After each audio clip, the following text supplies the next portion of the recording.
Alright, I just got back from Walmart and picking up my order. I needed a few things. I got two graham cracker crust pie, tobacco pie. I got some hot dogs. I got some French onion dip. I've got a gallon of milk. I've got some potato chips, and I'm going to make a pie. And I got a can of cherry pie filling. I got some bananas, and I got a 6-pack of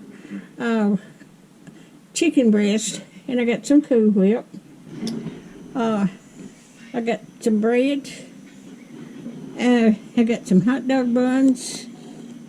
I got some ground chuck hamburger, and I got a pack of sliced ham. So that's my order today. If you like my videos, just like, share, and subscribe, and hit that little bell when you want to be notified when I got another video coming out. And thank y'all so much for watching, and have a wonderful day.